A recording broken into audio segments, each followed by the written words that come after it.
Now, in considering the asanas in Vinyasa Krama, it's actually quite simple. Either positions are standing, which there are three groups: feet together, feet apart, or standing on one leg, standing on one foot.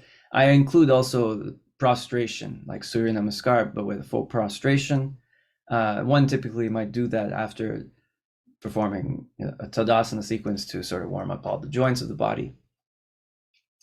But in any case, as far as the actual standing sequences, there's standing with the feet together, standing with the feet apart, like Trikonasana, standing on one leg.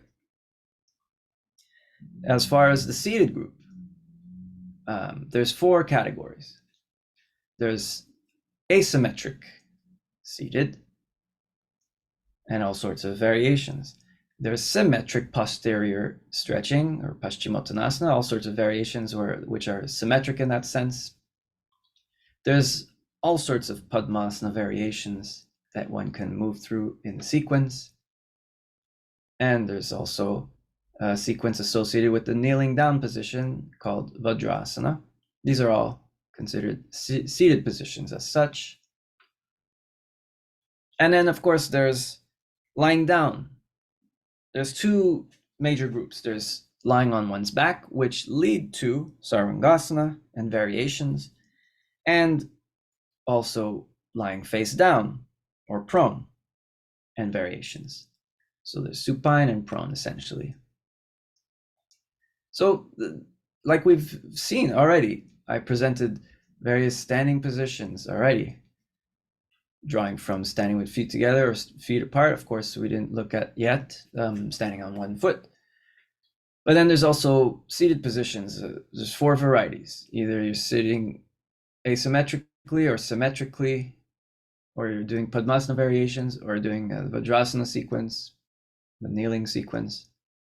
And then there's lying down. So either you're standing, or you're sitting, or you're lying down. Lying down could be either face up or face down, supine or prone. So that's supine, which leads to Sarvangasana, or prone. And then this last line, there are more special techniques. Not everyone can or should do Shirshasana, but it's possible, and it's considered an important asana if one can practice it,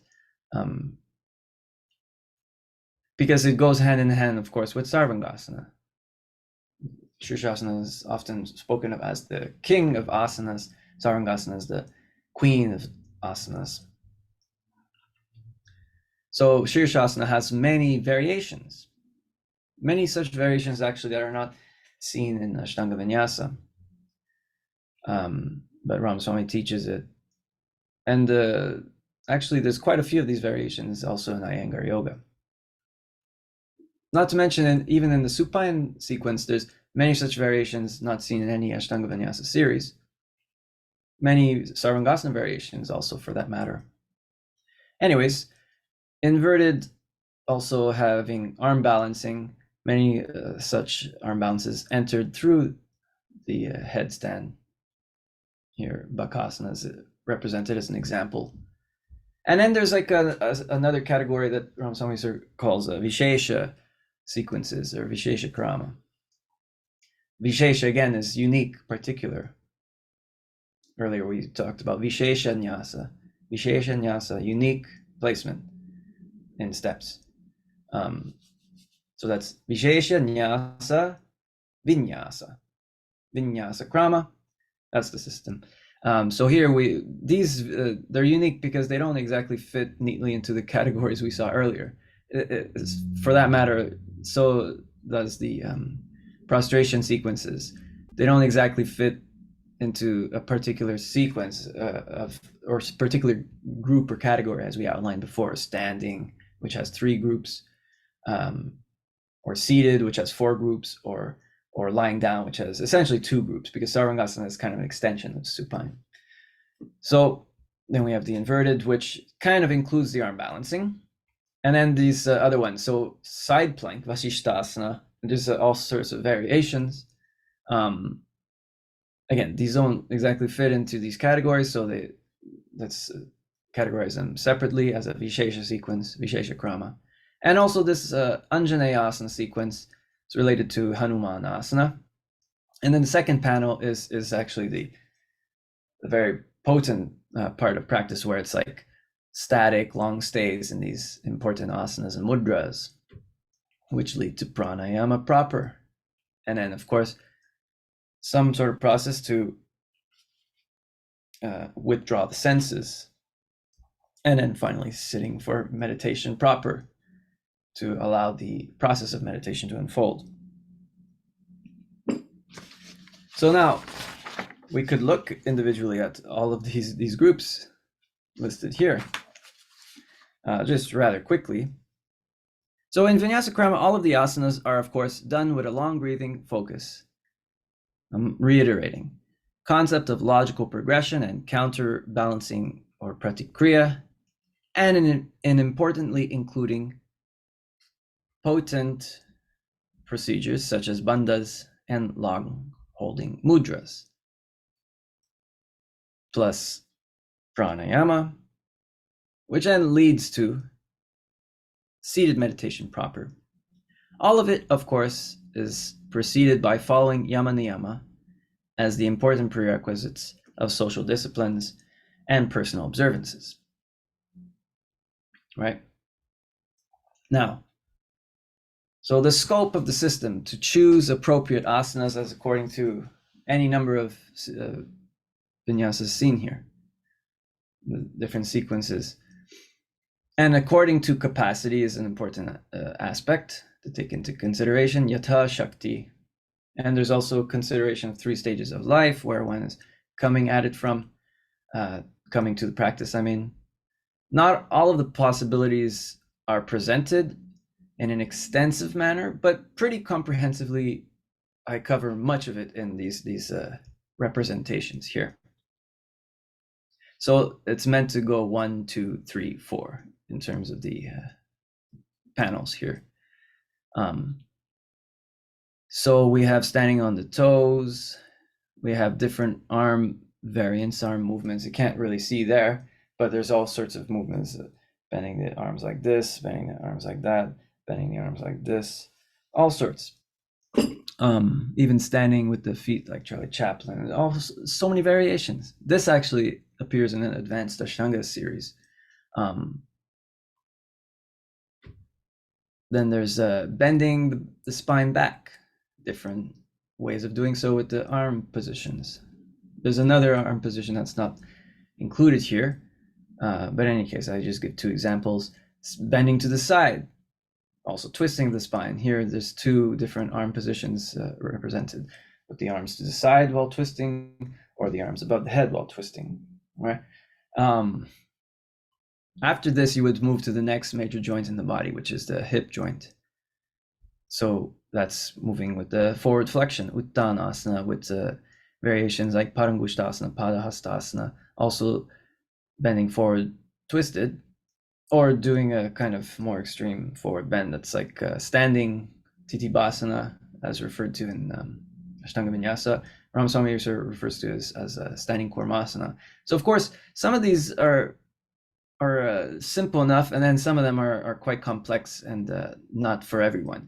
So again, according to capacity, yatha shakti, even this bending back from the samastiti, bending back and then trying to form a full wheel, chakrasana even, which you can refer to it as tirang mukha uttanasana. So this panel is representing uttanasana, and this is the uttanasana in the opposite direction, tirang mukha uttanasana.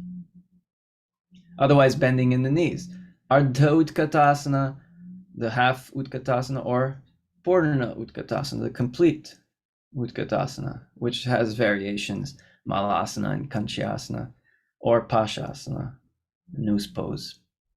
Otherwise, standing on the toes, just coming back to samastiti. Now, at this point, like I said, the prostration sequences, we may do it after warming up the body with some procedures selected from Tadasana sequence. One doesn't do the entire Tadasana sequence, all such variations. One chooses select asanas and variations according to whatever functions one is focusing on. In any case, We have the Ding Namaskara, which a lot of people might not know. A lot of people will know, of course, Surya Namaskar, but then there's this Ding Namaskar, which is related to what's done in the Vedic ritual Sandhya Vandana. It's saluting the guardians of 7 directions. There's the 4 compass directions, and there's the upward direction. There's even the downward direction, bending to more completely down for the downward direction, and then spreading the arms for like the intermediate direction. There's mantras for each of these prostrations. And then Surya Namaskar, or salutation to the sun. This is versions M and F. M because, this is the prostration. It happens at the center of the sequence. Again, this in and of itself is a vinyasa krama. You're progressing to the center of the sequence. There's 12 positions. And the center of it is the objective. We're trying to get to this point. So this is each steps to get there. This is the actual prostration to the sun. We don't see this in the Surya Namaskar and Ashtanga Vinyasa representation. But this is the traditional prostration in any case. You see people doing this at temples in India. This is the version that the way men might prostrate at temples. And then here, if I zoom in, it's more like a child's pose with the hands forward, palms together. This is more the prostration one might take, the women might take at such temples.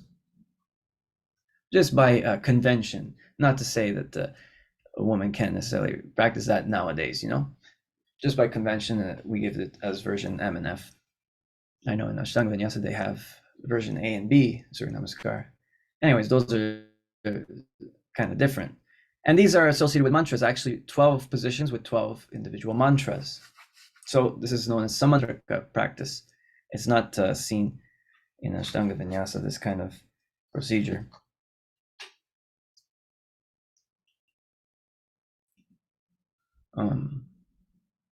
Now, as far as standing with the feet apart, we have Trikonasana. Here, this is the example given, the major example. We have Trikonasana, which is lateral and also twisted. We have Parsvakonasana, lateral and twisted. We have the Parsvottanasana, which is squaring the hips to one side and bending forward. We have the Virabhadrasana, which is also squaring the hips, but is more back bend oriented, whereas this one's more forward bending. And there's actually this whole sequence to get to this standing balance even. Not all the variations are represented, but like I said, a lot of them are. And then Prasarita Padottanasana. This is the order Ramaswamy presents it. That it eventually leads to Prasarita Padottanasana, which is a way to enter, to attempt to enter the Samakonasana, which is meant to be like a equal angle, 180 degrees. But of course, not everyone can do that, me neither. But anyways, this is a representation of some of the sequences from this, standing with the feet apart.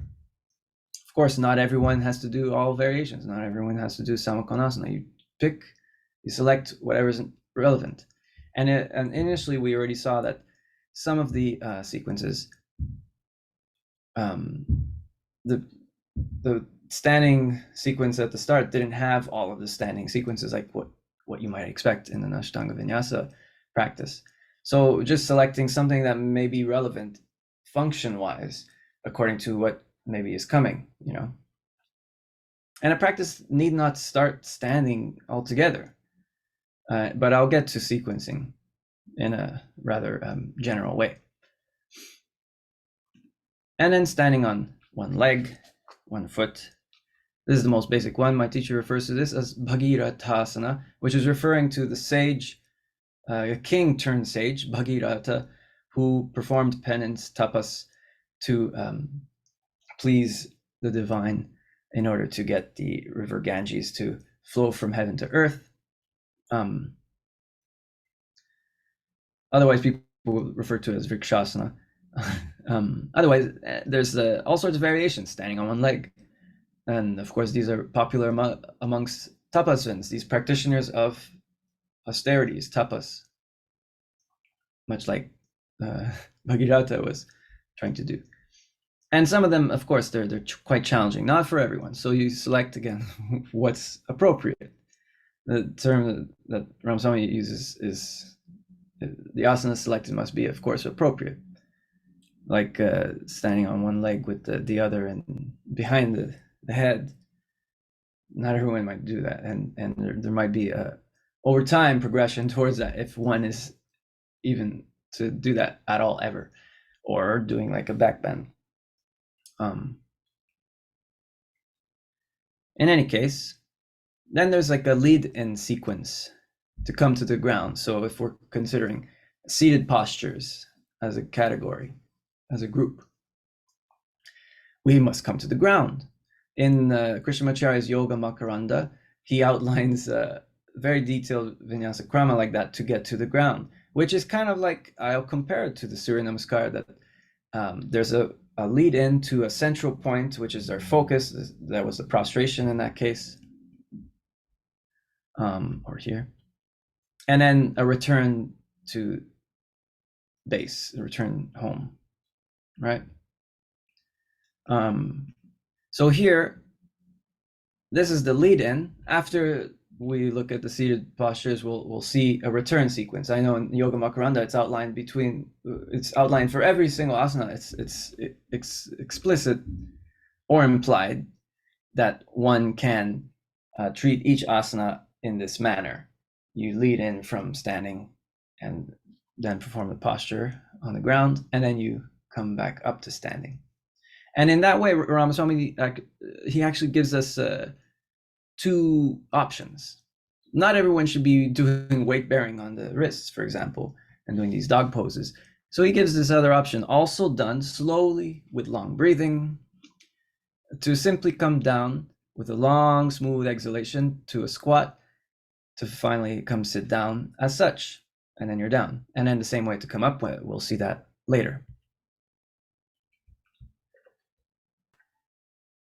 Now, continuing from there, after we lead in to sit in Dandasana, the staff pose on the ground, we have a group of postures that are asymmetric as such, seated and asymmetric. Here, as an example, I give the Ardha Padmasana, half lotus, with the bind. So it's Ardha Baddha Padma Paschimottanasana, forward bend, the posterior stretch asymmetrically. Now look at there's all these such variations. We have Janu Shirshasana, a twisted Janu Shirshasana. We have a twist like Marichyasana, forward bend and the twist in one direction and the twist in the opposite direction. So it's here I put it so we can compare the twist in half lotus. The sequence anyways, there's a forward bend in both of them. There's a twist to that direction, a twist to the opposite direction. And the counter pose, which again, this is not seen in Ashtanga Vinyasa or in Iyengar Yoga. But we see this as such in Krishnamacharya's teachings. There's photographs of Krishnamacharya demonstrating these kinds of asymmetric kind of counter pose, or doing the Purvatana movement, but with one leg. And it's also described in a book that's attributed to Krishnamacharya. It's called Salutation to the Teacher in the Eternal One. He talks about this. Anyways, there's photographs of the professor himself doing these kinds of movements. Anyways, all such variations of Vinyasa Krama that moves from Triangulmukha Ekapara Paschimottanasana straight to Kranchasana and a counter pose as such. So anyways, it's all very logical the way things move from one to the next. We can string together all these variations. In fact, Akarna Dhanurasana leading to leg behind the head, Ekapara Shirshasana. And then going by the nomenclature that we see in Krishnamacharya's book, the forward bend is Skandasana. I know it may be different in Ashtanga Vinyasa, but Krishnamacharya's nomenclature, the forward bend is Skandasana, the backward lying back is Bhairavasana. So the nomenclature, not the same for what Pattabhi Jois taught. Nevertheless, I'm going by Krishnamacharya's nomenclature, which Ramaswamy uses. And incidentally, Iyengar uses this same nomenclature. The Chakorasana, this moonbeam, this mystical bird that eats moonbeams. This is named after that. We have the Rishikasana, Durvasasana, or these hybrid asymmetric seated postures. So first, just showing a sequence from Gomukhasana. Otherwise, there's this familiar sequence, Bharadvajasana, but sequence as such: forward bending, twisting to one side, and also doing a kind of a counter pose, a Purvatana movement. Or, not all of them are listed, of course. One can put one leg in Triangle Mukha Ekapara, and then the other in Marichyasana. What's not pictured here, what's pictured is one leg in Ardha Padma, the half lotus, and the other in Marichyasana, bending forward. Not all is shown because you can also twist open to this other side like we did here, then twisting to that side, then a counter pose like that. Or the Ardha Matyendrasana. Here's my attempt at the Purna Matyendrasana, where it's with the half lotus. All such variations, more complicated variations. Anyways, what else we have is the symmetric type seated posture. That's a posterior stretch. Paschimottanasana means the stretch of the posterior body. This is the pose in question. But all of these are more or less symmetrically done. Paschimottanasana with the twist to one side and the other. The counter pose, Purvattanasana. Navasana, which moves to Ubhaya Parangushtasana, and also kind of a Urdhva Mukha Paschimottanasana. Other type of counter pose could be a stand-in to Purvattanasana, the Chatushpada Pitam. You can also do it with one leg. It's more challenging. Or Baddha Konasana, Upavishta Konasana, some variations that aren't taught in Ashtanga Vinyasa. But you see photographs of Krishnamacharya doing such variations. His wife has documented doing such variations from the 1938 silent newsreel.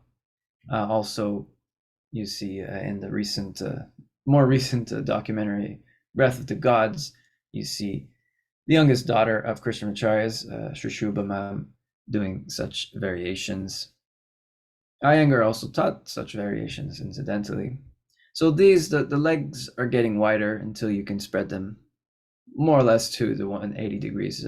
You can start calling it Samakonasana after 120 degrees, perhaps. Between 90 and 120 degrees is Upavishta Konasana. Beyond 120 degrees, you're starting to getting into Samakonasana territory. Maybe you can get to 180 degrees, maybe not. But it's not so important. I just show the variations for posterity. Obviously, not everyone's going to do such positions like Kurmasana or Dvipara Shirshasana or whatnot. And you can see I'm just attempting some of these. I can't do them as well as, say, BKS Iyengar. But anyways, here they are for posterity's sake. Also, doing a whole slew of Padmasana variations, all in sequence. What's not pictured is the variations found in doing full lotus in the inversions. That's also possible. And we'll see that when we get to the inversions. And then we do have one more seated group, which is the kneeling group, but it's obviously it's a different base. So let's show how you necessarily get up and come back to standing from this sitting on the sit bones. So we can do like the reverse from that lead-in sequence to come back up to standing in Samastiti, or you could even do the simpler variation where you just come to a squat and come up to stand. Now, how do we get down to the ground in a kneeling position, as in Vajrasana? Here's the lead-in sequence, so it's similar. Jump back, do the dog poses, and then instead jumping forward to come to the shins and the knees, standing on the knees, and then sitting down on the heels. Or, again, the variation in which we skip doing such jumping and weight-bearing dog poses. You could simply come to a squat and then sort of rock forward until you can lay the knees down, point the toes back and stand on the knees, and then come down to sit on your heels. This is a simpler way to do this. This is all done synchronized with long breathing. So either you do the jumping movement or this abbreviated movement to come down. It's all done slowly with long breathing. And you come down, then you can necessarily come up. Of course, it could be implied too. It's not necessary to come up to stand in Samastiti after doing such a group of postures. Let alone if you look at Krishnamacharya's Yoga Makaranda, you see such a lead-in return sequence for a lot of these floor postures described. Now, here is the Vajrasana sequence. Sitting in Vajrasana, raising the arms, you could bend forward. You might know this as Balasana or Child's Pose. It's the forward bend in Vajrasana. And this you can do kind of a Purvatana movement, counter pose. You can also sit between the heels. So placing the sit bones on the ground between the feet. This is Virasana. You can also lie back in that Virasana, becomes Supta Virasana or Paryankasana, which is a couch. Otherwise, coming back to Vajrasana and then doing Ustrasana, the camel pose. You could do a one-leg camel. It's even possible to do a one-leg pigeon, Kapotasana. Anyways, there's a counter pose to the back stretch as such. You could bend forward, or you could try the pigeon pose. Obviously, it's not for everyone. Doing according to your capacity, whichever variations apply. And of course, you could bend forward as a counter pose.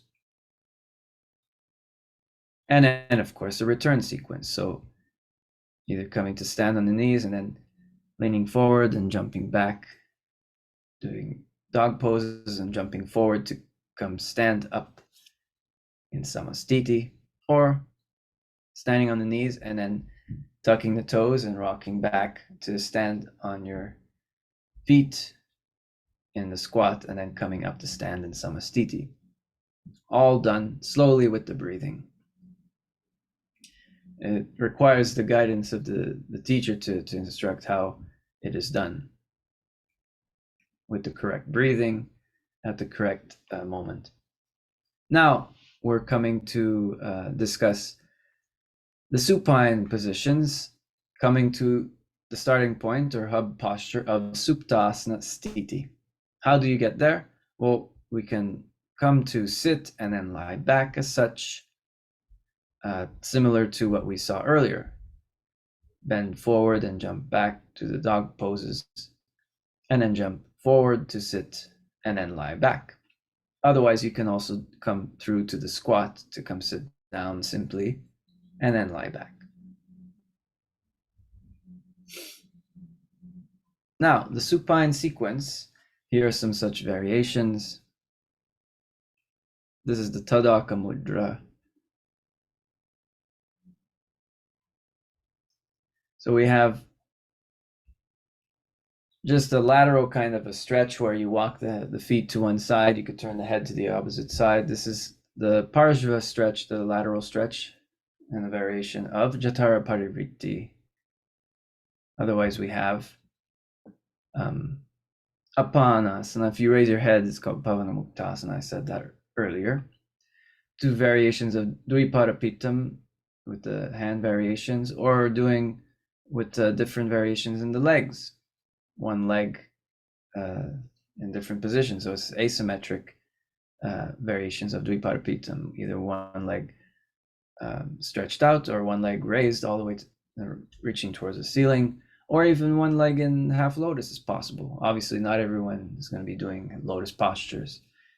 We're choosing the vinyasas according to what is appropriate to the individual. Then there's a bunch of others. Uttanapadasana, which actually the vinyasa krama leads to Setubandhasana, which you may know if you practice Ashtanga Vinyasa. It's a very precarious posture, and obviously not everyone ought to be practicing it. I might not recommend it for most individuals.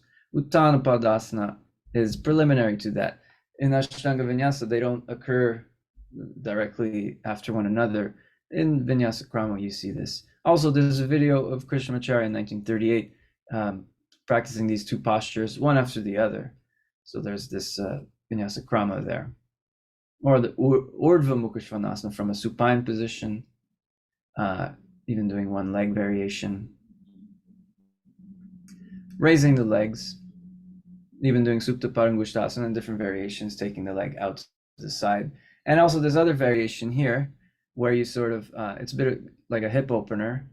You take the foot to the opposite ear and the leg crosses in front, trying to get the shin parallel to the chest as such, as you wrap the arm around to hold the big toe. It's a sort of a pretzel pose, not for everyone. But incidentally, this variation is not seen in Ashtanga Vinyasa. But Ramaswamy teaches it. Krishnamacharya is photographed doing this variation. And also BKS Iyengar taught it. And incidentally, BNS of Mysore teaches this also in his description of the primary series. It's a slightly different Ashtanga Vinyasa primary series.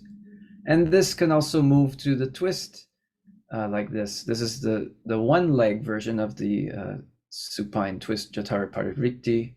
Otherwise, there's a two-leg version here.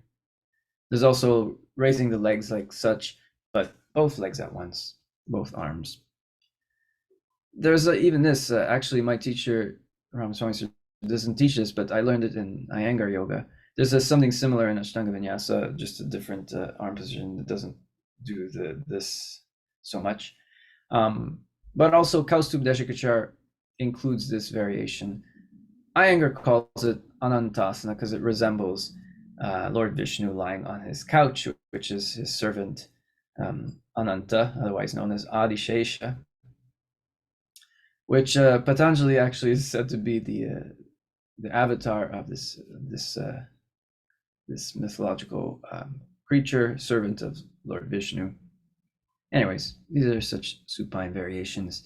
In Ashtanga Vinyasa, I'll point out the common exit, or the exit out of supine, is sort of rolling over to come to Chaturanga Dandasana and then do dog poses. That's possible here, and Ramaswamy teaches a procedure that's very similar, but you can also just come up in the opposite sense, like so. Just raising the arms and then exhaling to come up to a seated position, and then, which is similar for both possibilities. Otherwise, here you then lift up to Utpluti and jump back to the Chaturanga Dandasana and do dog poses and jump forward to come up to stand in Samastiti, or otherwise you utilize the squat to come up to stand, simply speaking. So as far as that alternate exit, like the Chakrasana movement, as you may know in Ashtanga Vinyasa, which is described in also BKS Iyengar's Light on Yoga, it is described as well. It's not solely an Ashtanga Vinyasa thing. Ramaswamy teaches something similar, which I'll get to in terms of alternate entrances to the shoulder stand. So the shoulder stand comes from the supine position, or you can obviously come from this alternate entrances that I'll get to. But in any case, here's the common lead-in sequences to get to the shoulder stand. from Samastiti. So the same procedure, coming from standing to come to sit, either jumping back and doing dog poses and jumping forward, or simply coming to a squat to sit down, and then coming to lie back like we just saw, except after lying down, then you can raise the legs up. It need not be necessary to necessarily come up after supine before coming back down to do Sarvangasana. You can just go straight from the supine postures into Sarvangasana. But here, just for posterity, I show entrances into Sarvangasana, and then afterwards I'll show the exits. Now, the alternate entrance is precarious. I'll explain. It's certainly not for everyone, and one must exercise caution. So the first one I'll show here, this is one such variation Ramaswamy Sir shows, he teaches us, where you actually spread the feet apart like Prasarita Padottanasana, and you bend forward like Prasarita Padottanasana. But then the difference is that you start to roll forward, the heels come up, and you start to place the back of the head down on the ground, and you can place the shoulders and place the hands to the back supporting. And then you can also even grab the big toes like Supta Konasana. Also then placing the hands supporting the back, and then coming up to the Sarvangasana. So from Supta Konasana, lifting up to Sarvangasana. So that's one such alternate entrance. It's precarious because we're coming through from this position, the Prasarita Padottanasana, and then you have to carefully place moving slowly, placing the back of the head. And you have to have a very good control of Jalnar Bandha straight away to be able to do this kind of a variation. And carefully placing the shoulders down, having the hands well supporting. Otherwise, there's this one which is quite similar to this Chakrasana movement, but it's backwards. Then the exit is going to be what you commonly see in the Chakrasana movement as an exit.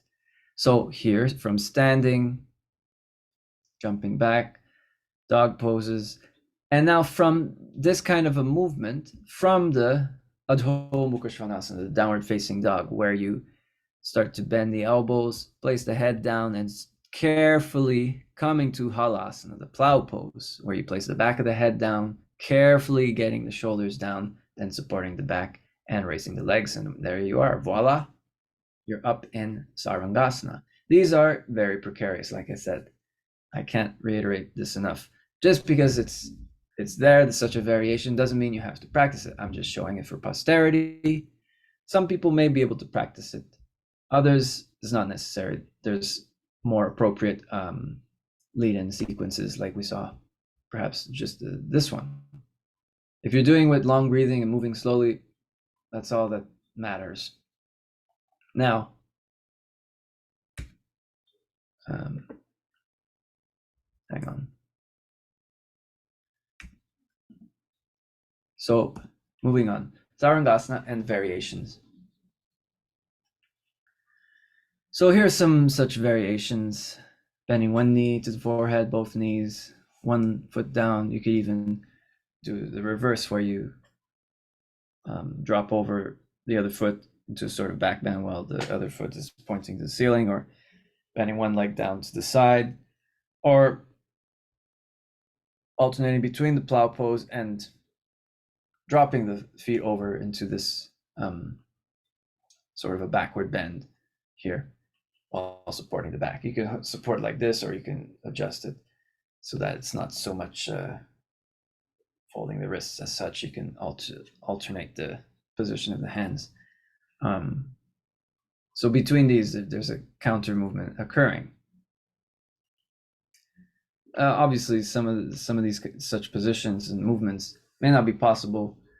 Getting the feet all the way to the floor may not be possible. So it's always according to what is possible with the individual. I'm just showing various possibilities, different vinyasas. This position actually is called the Uttana Mayurasana. Iyengar acknowledges this title in in his Light on Yoga, but he also calls it Setubandha Sarvangasana, from the Sarvangasana doing a bridge. Anyways, but he does indicate it's also known as Uttana Mayurasana, which is the name that my teacher refers to it, Uttana Mayurasana. So Uttana, like we saw in the supine sequence, Uttana Padasana. Uttana can refer face looking upward. So Mayurasana, of course, means peacock. So Uttana is the peacock that's looking upward. Anyways, also Supta Konasana, Parshva Halasana, these such variations where we do sort of a lateral stretch, or even doing this Karnapidasana, the knees, closing the ears. Different arm positions are possible while in Halasana or in Karnapidasana. Not everything is shown. Also doing some variations while doing lotus and shoulder stand in Sarvangasana, or different arm positions.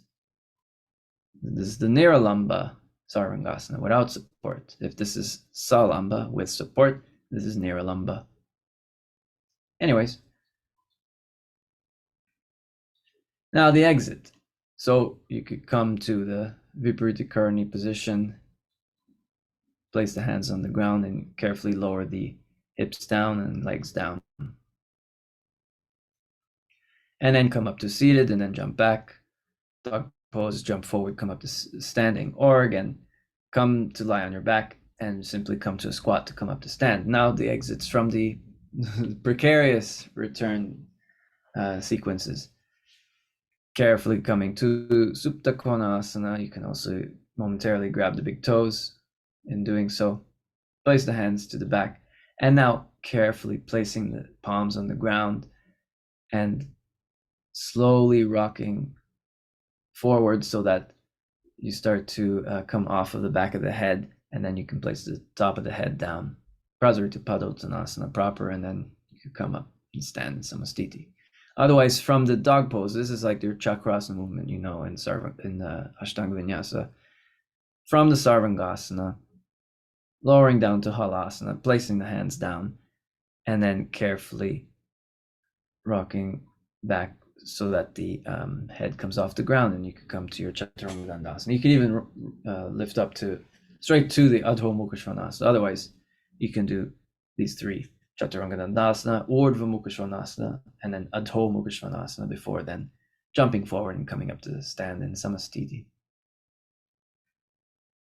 Now we're looking at the sequence to come to lie prone, lying on one's abdomen. So we saw supine, lying on one's back. Now we're looking at prone, lying on one's abdomen. So here you can bend forward and jump back, and from Chaturanga Dandasana just lay straight away down flat on your abdomen.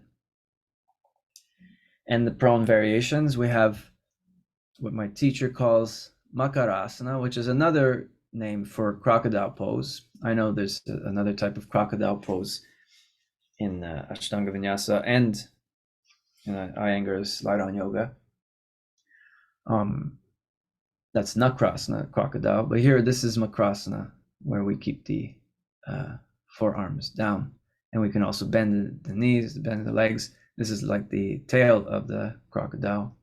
And then you could do Bhekasana. Another term for frog, Bhekasana, is also Mandukasana. This is another way of saying frog pose. Just another Sanskrit word for the same animal. Bhujangasana, different arm variations. And then moving to, this is my attempt at Rajakapottasana. Of course, some people are able to get the feet to the head. You can see that I'm not forcing to try to ever necessarily have that happen.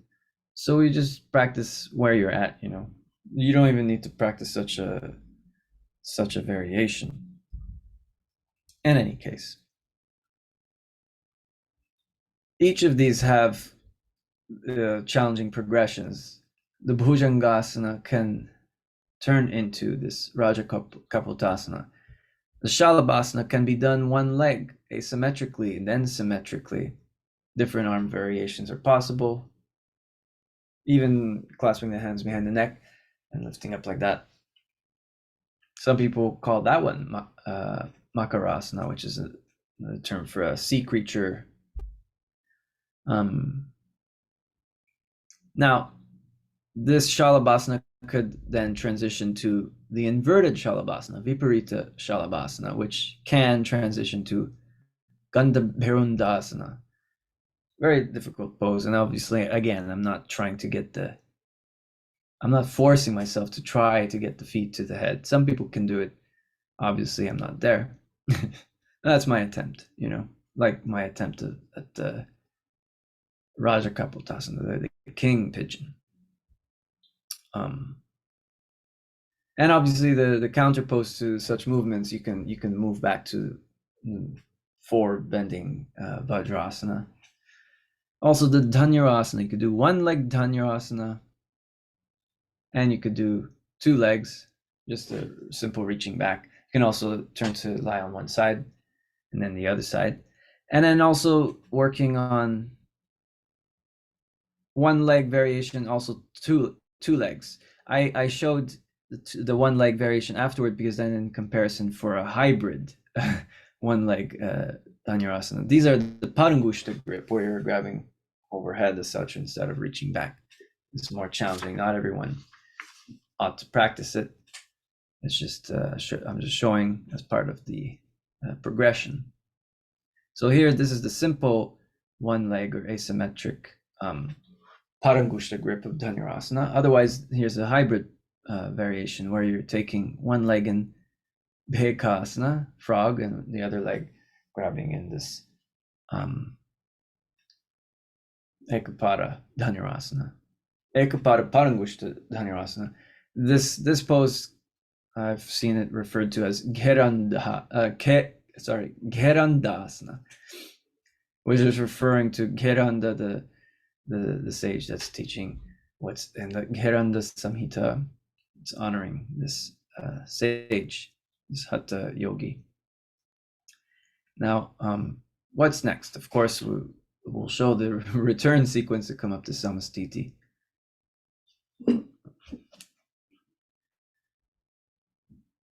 So from prone, we come to Chaturanga Dandasana, and then the Urdhva Mukha Svanasana, Adho Mukha Svanasana at the appropriate phase of the breath, then jump forward, and then coming up to Samastiti. There's a way to do it without jumping, obviously. I didn't show it because this necessarily has to get you to this prone position, like Chaturanga Dandasana. People can do Chaturanga Dandasana with their knees down if they need for support.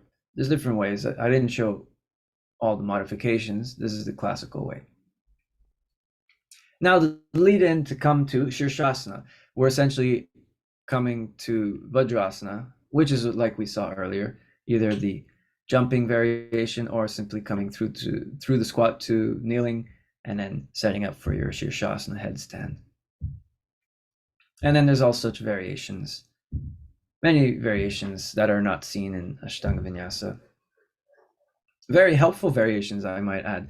The same with the Sarvangasana variations, not seen in Ashtanga Vinyasa. Very interesting variations that have functions, even the supine variations, I might add. A lot of the, like you see Uttana Padasana and Setu Bandhasana and Urdhva Dhanurasana.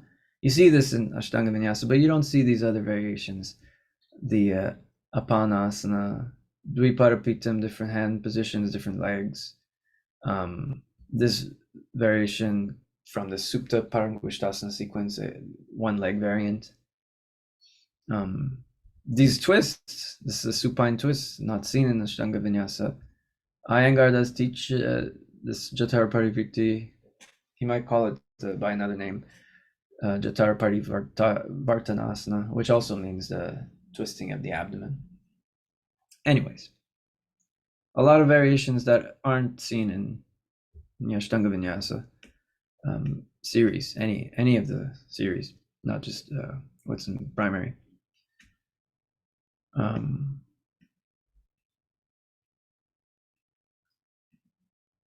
So yeah, the Shirshasana variations. Bending one knee, bending both knees, lowering one leg to the side, lowering one leg while the other one is in half lotus. What's not pictured is doing like a hybrid pose where you take one leg in this bent knee while the other leg has been set up in half lotus. Bending the knees here is called, it's a compressing posture with the name Akunchanasana, which refers this compression closing as such.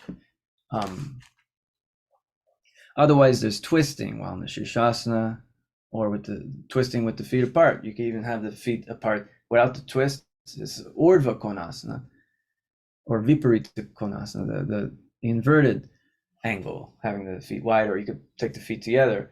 Viparita Baddha Konasana, the bound angle that you know from the seated position. What's not depicted in the supine sequence is Supta Baddha Konasana. Again, not all variations are documented here, but there's other such variations. BKS Iyengar was fond of teaching restorative practices with props, doing Supta Baddha Konasana. There's photographs of Krishnamacharya himself lying in Supta Baddha Konasana without props, just flat on the ground. Anyways, there's, like I'm saying, there's the inverted Baddha Konasana that one can do in the Sarvangasana. It's not pictured, but it can be included in any case. These are variations that you could see Krishnamacharya and Ramaswami Sir teaches as well, even though, like I said, not everything is documented here. Also doing different movements with the legs whilst in lotus, or doing this Urdhva Dandasana, like an upward staff pose, and then dropping the legs over to back bend, Viparita Dandasana. So Urdhva Dandasana and then the Viparita Dandasana, the inverted staff pose. You can do it with one leg. There's also different kinds of base. These variations you do see in Ashtanga Vinyasa. That's the only ones that we see in Ashtanga Vinyasa. Otherwise, Iyengar does teach a lot of these variants, as does Krishnamacharya and Ramaswami Sir, etc.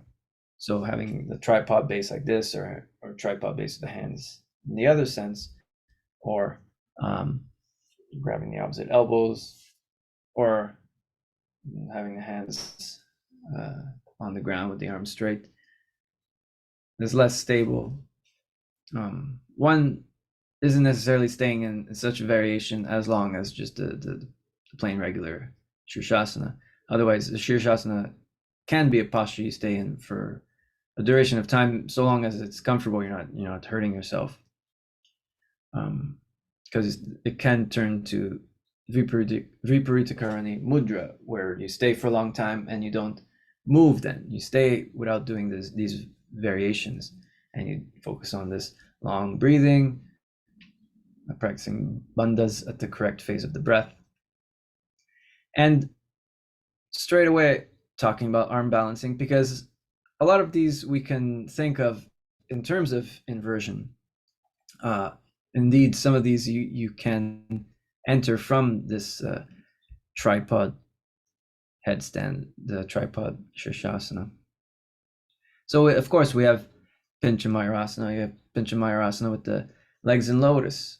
Of course, you could even lower the legs down like we saw here in the Pindasana, but from the Shirshasana, Viparita Pindasana. Except you can do that in Pincha Mayurasana. Obviously, this is seen in the second series of Ashtanga Vinyasa. Or you could do the Rishikasana, scorpion pose, while on the forearms. Of course, there's some variations I didn't include, which I wasn't even trying to ever achieve. The handstand proper is not something in my repertoire. So anyways, there's the Mayurasana, very old asana, described in old Hatha texts. Mayurasana with the legs in half lotus. So many such variations. These are very particular variations. They're practically part of this sequence that I mentioned, the Vishesha sequences. They're particular in that they're special. They take special skills. They're not obviously not for everyone, and they're not necessary at that. Like the Mayurasana, it's has a function on the pressure of the elbows in the navel. Ramswami Sir teaches us something we can do while just sitting in Vajrasana and bending forward with the palms pressing into the navel as we bend forward. We can achieve this with the exhale, completely exhaling, and then emptying the lungs, drawing the abdomen back and up, and holding the breath out, performing the Uddiyana Bandha, and that it's you get the same function as such. So you don't have to necessarily engage in procedures that might not be applicable to you. Doesn't mean you're practicing any lesser than.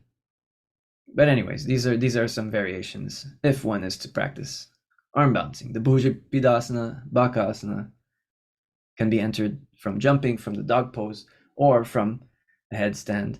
Here's Ashtavakrasana. Here's Parshva Bakasana. This is the side Bakasana. Some people call it the Pangu Bakasana, but anyways, Parshva Bakasana.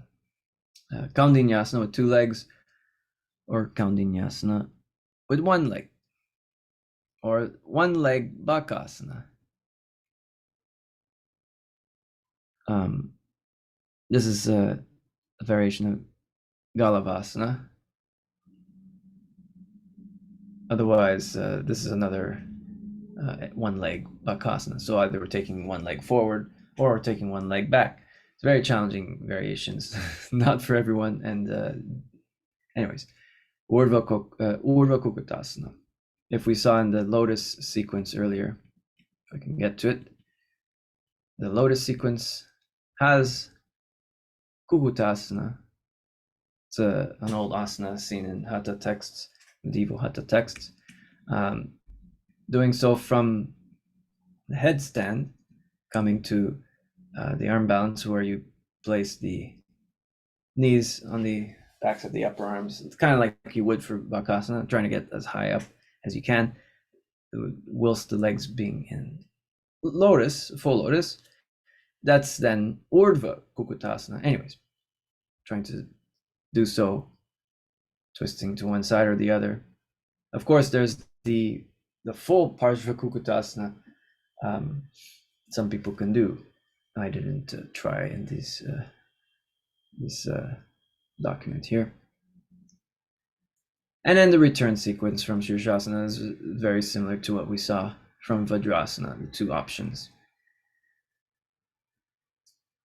And then these Vishesha Krama sequences, the 2 main ones that stick out, these particular categories that don't necessarily fit into the other asana categories we saw, like the side plank, Vasishtasana sequence, or this Anjaneyasana sequence, which is related to Hanumanasana.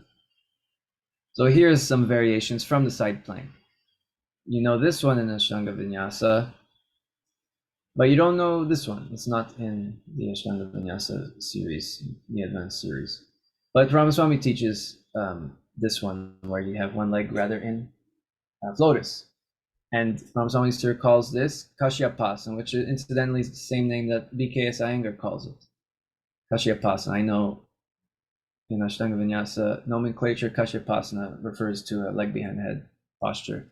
But again, there's all this difference in nomenclature that Pattabhi Jois used. Anyways, if you refer to Krishnamacharya's Yogamakaranda, you can see he's referring the leg behind the head postures differently than Pattabhi Jois. This one in Ashtanga Vinyasa, you know, Vishvamitrasana. Otherwise, doing the like a backward bend while in side plank, Kapinjalasana, Iyengar shows this. Or this, anyways, this is called the iguana pose. But you can also transition to a variant of Ekpada Raja Kapotasana, the one leg king pigeon, different leg variants, or even with this leg position. So this arm movement, that's what Ramaswamy sort of calls Hanumanasana. And there's like a counter movement where you bend forward. Otherwise, the full split proper, this is what Ramaswamy sort of calls Anjaneyasana. Like I said, Anjaneya is another name for Hanuman. Anyways,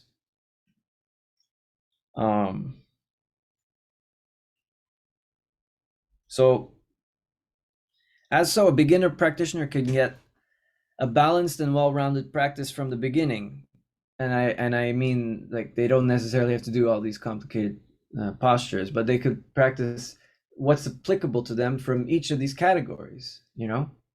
And they don't need to do all the categories. The important categories are standing, which there's 3 groups, seated, which there are 4 groups, and of course, not everyone's going to be practicing lotus, so picking what's applicable to you. And then there's lying down, which there's 2 groups, supine and prone. And maybe some people can develop supine to come up to Sarvangasana. Maybe some people, it's not appropriate to come up to Sarvangasana. You can do other things like placing the legs resting on the chair, which is a variation that A.G. Mohan teaches. So we can replace the classical inversion. Otherwise, the headstand, obviously not everyone can do that. If one is able to do it, it's there for one's disposal, at one's disposal, or even the arm balances or some more challenging variations. And then from there, like I'm saying, a beginner practitioner can practice from a lot of these varieties. The pedagogy around Ashtanga Vinyasa, for instance, might sort of prohibit someone from progressing to some prone postures, which are found in the intermediate series, because they're still working on the primary series. And some people do that for a long time, just practicing the primary series. But there's a lot of helpful postures that are accessible to people, even if they haven't mastered some aspects of the primary series. So in the intermediate series, you have these prone back bends, very accessible to everybody. So the way Ramaswamy teaches, one doesn't necessarily have to bind in Marichasana D or do Supta Kurmasana and lift up, or all these things, or do a back bend and lift, come up to stand. You know, these are not requirements to even start practicing some postures that incidentally occur in the intermediate series as such. In Ashtanga Vinyasa presentation, it's more fluid in Vinyasa Krama. And even you would see in the asymmetric seated position sequence, the way Ramaswamy teaches is that Akarna Dhanurasana is a pose that prepares for placing the leg behind the head, if one is necessarily going to practice that. Obviously, not everyone has to practice that. Not everyone's bodies does that.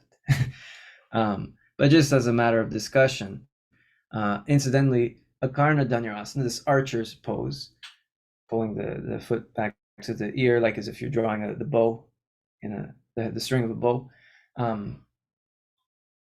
This occurs in an advanced series in Ashtanga Vinyasa, and then in the second series, we start to see the leg behind the head without such preparation. So that Vinyasa Krama is not there. This progression, as seen in Ramaswamy's teachings, is not there in the Ashtanga Vinyasa series. Just should note the difference, for instance. Incidentally, BKS Iyengar, in his Light on Yoga, even in Iyengar classes, they'll follow this kind of a logical progression where we'll perhaps work on Akarna Dhanurasana before necessarily entertaining the Ekapada Shirshasana, which then might come later after that. Like I said, might. Not everyone might be able to do that, and it's not necessary. Remember, function over form is something that is quite important, is something Deshikachar highlighted in any case. So even beginner practitioners get a well-rounded practice by choosing appropriate sequences from various of these categories.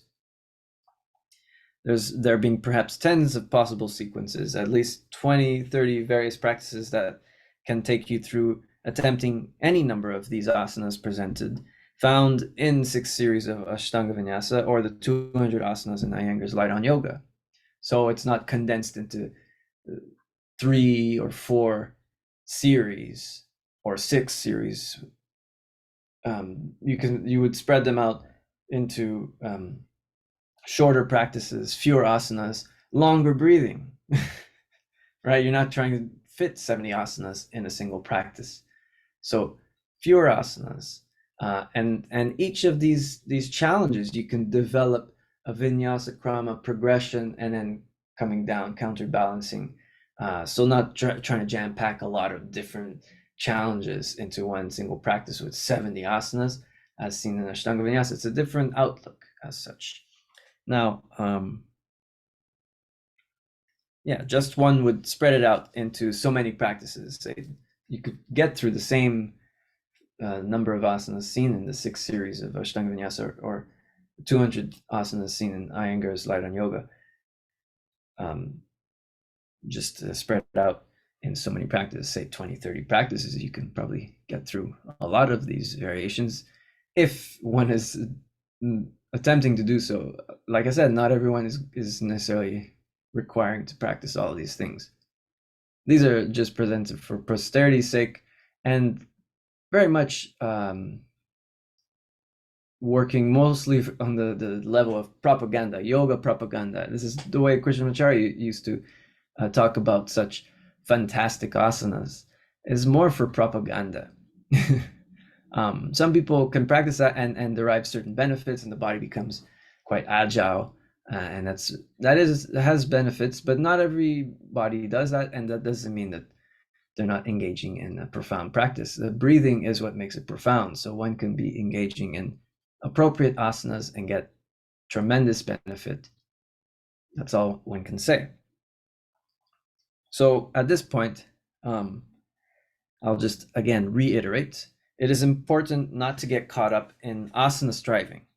The breath is of utmost importance and takes precedent over mastering so many asanas. The variations are there, but one practices only what is appropriate to oneself and giving due emphasis to the breath and keeping into perspective and context that yogasanas are merely one part, that pranayama is of more importance. And here I show some of the mudras, and of course inversions may not be applicable to everyone, but a lot of people could practice Paschimottanasana and Mahamudra, for instance. Very healthful procedures, and practicing pranayama. So asanas, merely one part. Pranayama is of more importance. And ultimately, yoga is about sitting for meditation process proper, with texts like Yoga Sutra outlining how one is to meditate and in order for realization of the self. So it's not merely meant for exercise. Of course, everybody's at different levels in their practice. Not everyone is concerned with the ultimate aims pointed to in Patanjali Yoga, but it's important to at least acknowledge and understand, and maybe some people are open to considering this. So then there's even less impetus to necessarily try to develop fantastic asanas if they're only a means to get to seated meditation. You don't need to do all these fantastic asanas in order to sit for meditation. You need even less, so to speak. If your body can do it, sure, you can do it, derive some benefits, become very agile. Otherwise, it's not all that is the point I'm making. Yoga is meditation, and you don't need tremendous repertoire of asanas. So just choosing what is appropriate. And I'll get back to this in a little bit, but it can help. It's certainly advisable when working with the guidance of a skilled teacher. And anyways, this is a manner of following sadhana in this transmission, or parampara, as according to the lineage tradition or sampradaya, that yoga is oriented towards meditation, that there's more helpful procedures than fantastic asanas in any case, and choosing to practice the appropriate asanas, obviously with the help of the guidance of a skilled teacher.